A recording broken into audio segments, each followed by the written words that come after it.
Guys, BBI here.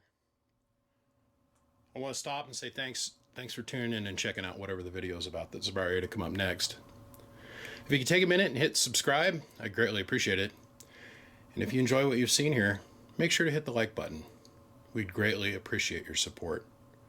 Anyhow, guys, all that aside, let's get on with the show.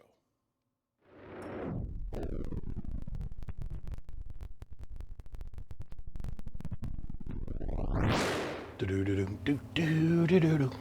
Ba da da dum bum ba da bum. Ba da do ba da da da do do do do do. Ba da da dum bum ba da do.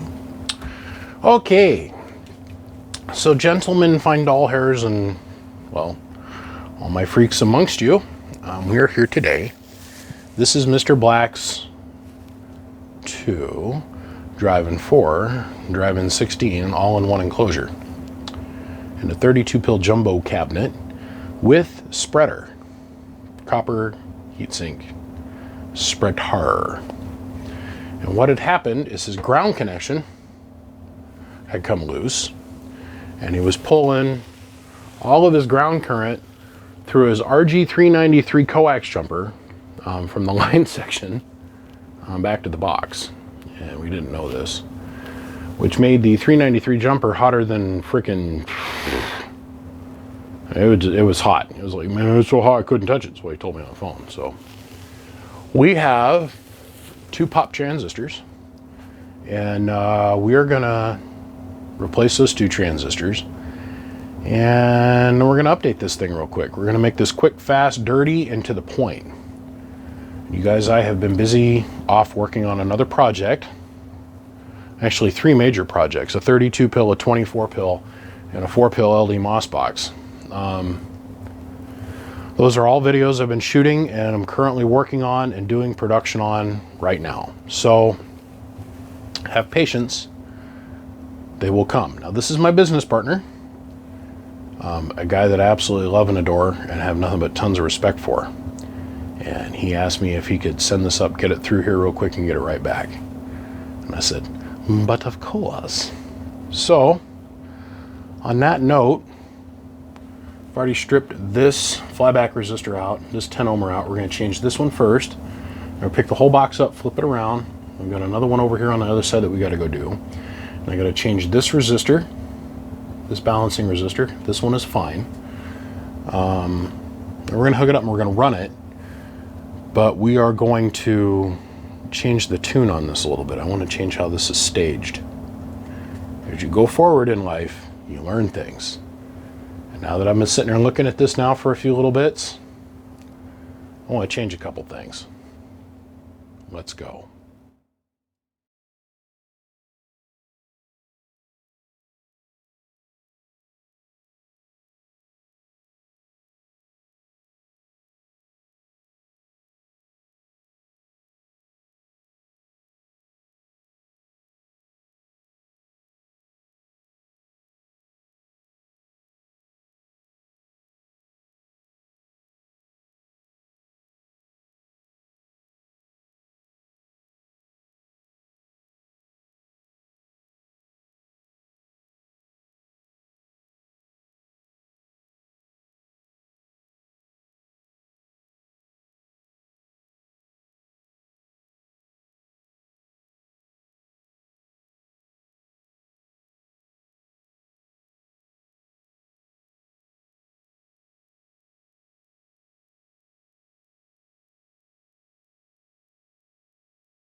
So we're just sitting here playing. 1,000 watt slug and peak, 1,000 watt slug and average, 5 watt slug and reverse. I'm putting about 20 watts of drive in it from the 955, and we're running on 14 volts. This is 15.52.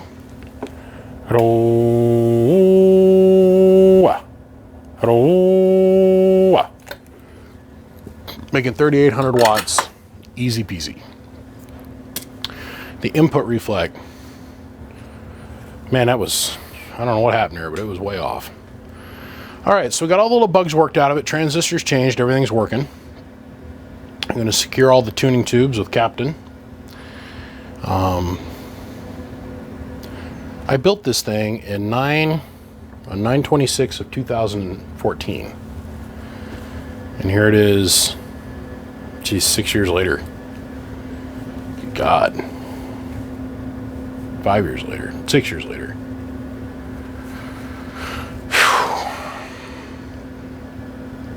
All right, I'm gonna do the fans. Upgrade the fans so we get a lot more airflow through this box. I'm gonna add an on indicator LED through the roof of the lid so you can see if the thing's on or not. There's not a single switch on this thing. This is a switchless box, and there's no LED indicators in the front whatsoever. So I'm going to put a LED in the lid so you can see it from the outside of his vehicle to see if it's on or not. And then we're going to run this thing on a super cap, and I want to see what it does for real power output with no voltage drop. We'll be back. There's more on this to come.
Well, it is now 3 o'clock in the morning, and I started on this at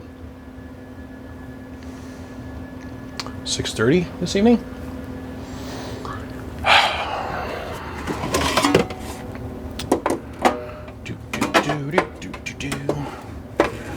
Careful, Luke, there's about 1.5 billion amps on that capacitor. Okay. So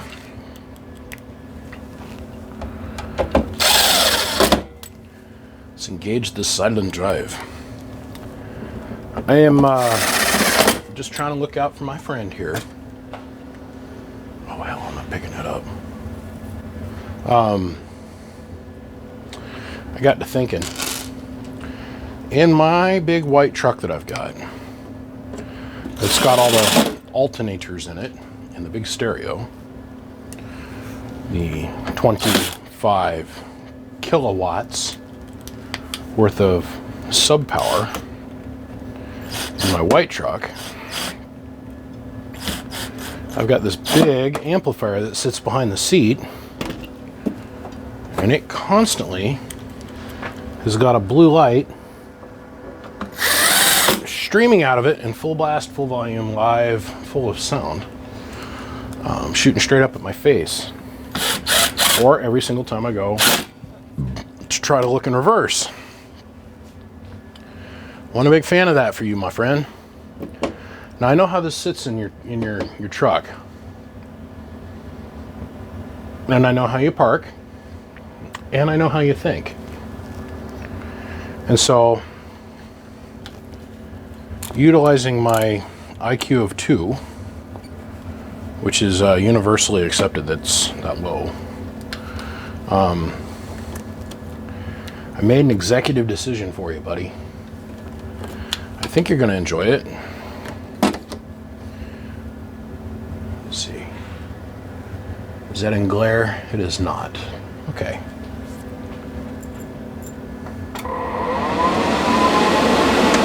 This will shine right up against the wall of your truck, and you'll be able to see it when you look in, because the way it's orientated into the truck. Not that you're going to be able to miss these suckers running.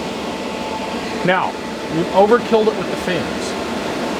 This has got the, as you guys seen, the 1.5-inch thick ADA or JMC Jamco, 200 CFM, roughly a piece. Rotron noisemaker machines, and put them inside a cabinet. Why? Because I had enough room. I covered the inside of the lid with hush mat, so the lid isn't resonating like a drum head when the fan's running. Cut down on some of the noise. That's it, we're done.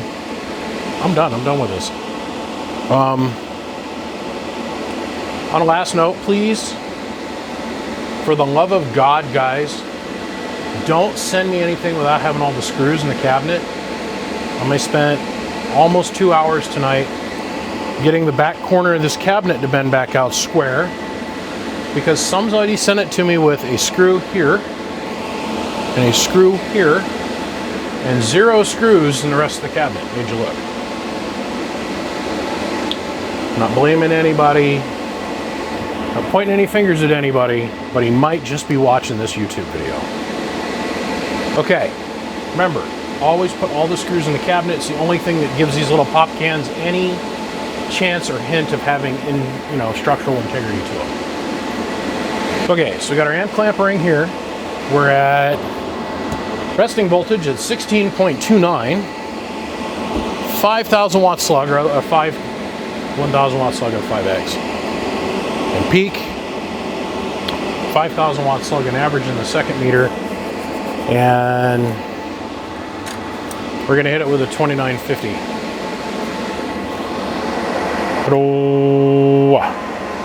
Yeah, that was 4,800 watts. 1111. I was cruising at 15.5 volts. So, I didn't even look at the bird meter. Man, what's wrong with me? The root mean squared average meter. 8 or 10 of a little. Well, that's not actually. I love it when people come up to me and they say stuff to me like this, or they send me a message or something. Excuse me, Mr. BBI. I don't know if you are aware of it or not, but you're constantly referring to your middle watt meter as the average meter. or bird watts, but it's actually RMS. You know what RMS stands for, because I have Google and I looked it up. I'm like, no, please teach me. If root means squared. Well, what does that mean? And there's usually a long pause, and then I'll get a copied, cut and paste definition of root mean squared. Listen, guys, I use a lot of terminology that isn't actual, real, theoretical language for describing things. I use a lot of CB slang. I'm not ashamed of that. That's where I came from, and that's where about 99% of the amateur radio operators I've ever met in my life come from. Even though they all try to hide it like it's a dark, dirty little secret, like they were, they got caught finger banging a fat chick from down the street when they were like 10, and it shocked them into never being able to talk about sex in a normal way ever again. I don't know, but I use those kind of terms. It's whatever meter movement name you want to assign to it, unadulterated with an uncoupled amplification device in line to give us 2.25 times its input signal to meter display phase, otherwise peak kit. It's just a straight 43. I've had these apart on camera many times. I actually just did a Facebook live feed where a guy was bugging me about peak kits and stuff, and so I just turned the camera on, grabbed the meters, and flipped them over and opened them up. That one has a bird peak envelope power kit in it. This one here. Look, don't make yourselves look silly by going out there on some post and bragging about how I don't know the difference of root mean square. I do. But it's part of a comedy shtick to kind of sit out here and talk and be witty, and meanwhile you're making yourself look self-righteous and indignatious and kind of a pompous ass when you go and make comments like that. Just saying, it's okay, guys. We're all in the same boat together. We're getting the job done. So relax, breathe deep, clench up your kegels, and let's get on with the show. I'm going to turn the amp back on, and we're going to beat the snot out of this thing, but we're going to do it with the derail radio now. So let's go look at our average meter. Our root mean squared. Okay.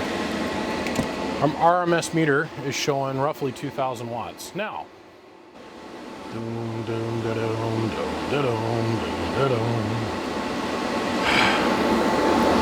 this thing is so beat down. It's got like 10 scratches on it from when I built it. Okay.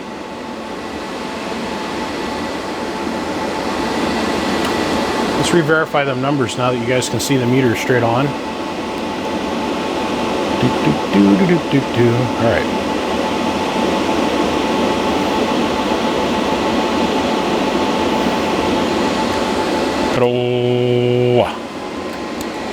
All right. 2,000-ish peak and root mean square. Man. I start reading comments like that and I'm like, man, you never even got to see a boob till you got to college, did you? It is what it is. Some boys just don't have the luck or the ability to talk to girls. It's okay. There's a place in this world for everybody. Alright, so let's shut the wind machine off here. And with all these big fancy high-end slugs in there, big numbered slugs, we're going to put that much drive in it. That much drive actually works out to be about 12 bird watts, or 12 coaxial dynamic watts, or 12 root mean squared watts, however you want to put it, and about 24 peak watts, which is just a little bit less than the 2950. My guy's running a derail radio because, well, they're loud. And let's see what it does now.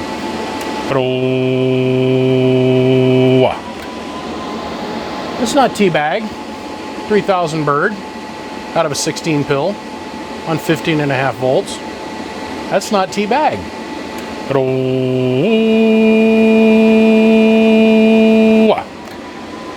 Average numbers are a little down. So the moral of the story is, boys and girls, that I'm having a mental problem with Anderson connectors at this point. Like this particular one, I remember when we built this particular setup, and it's not like we haven't had enough opportunity to come back and revisit the thing, but we just never did. It was a temporary thing. We didn't have a 350 amp Anderson clip, so what we did is we took two 150s and single pulled them. Otherwise turned them both into hots and both into colds. And that was technically probably the wrong thing to do, but I didn't think that we'd go this long without revisiting it. The whole reason these transistors in this amplifier popped was because his ground Anderson clip come apart and he was running it. Now he caught it right away because he is running watt meters in line, and he's seen the power level wasn't right. But still, within that couple keys, that 393 was having 500 and something plus amps pulled through it. I'm serious about that now. Let's go show you what. Here, I gotta make it so you guys can see the. Son of a diddly! I gotta show my root mean squared watt number here. Okay. The little girls in Chinatown are gonna get crazy on us. All right. So here's our dual hots. Don't let the colors fool you. It's okay. Grab onto the bottom side of your PJs and buckle up, princesses. We'll be all right. All right, so let's turn on the derail radio again. So you got to think for a few minutes. Oh yeah, the fans pull 4 amps. You got to think for just a few minutes. Just a couple keys. He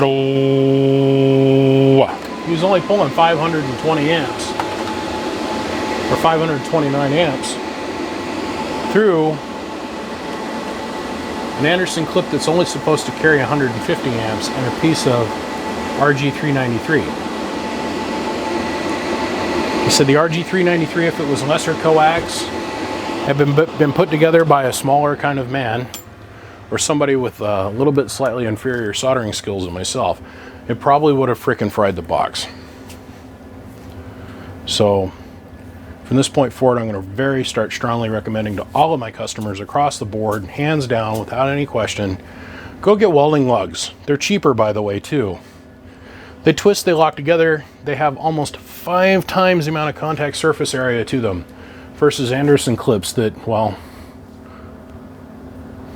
just basically touch like this. Where our welding lead is, well, got to get one in the stink. Is a universal clip, 360 pole compression degrees. So it is what it is. I told him that I want him to replace every single Anderson clip in his truck, and I want him to go to welding leads. Now he's got everything. He's got like a 64 pill, a 32 pill. My God, Mr. Black, you don't have a 48 pill. I feel like I've failed in this universe. Damn. 24 pill I built him for his birthday a couple years ago. This one I built for him when he was overseas, and I think also it was something to do with the birthday celebration. But he's got them all, and for some reason he was out sporting this the other day, and it brought our attention to this particular issue. So anyhow, my friend, you are all fixed. I am done here. My job is complete. I'm going to take the mic off and drop it literally, and I'm going to bed. Gentlemen, I want to say thanks to every single one of you guys. Honestly, thank you. To you guys that sent me 4 amplifiers this week without calling me first, I will be calling you tomorrow, and I will be returning your equipment because I have no place to store it here whatsoever. I am not taking on any new projects.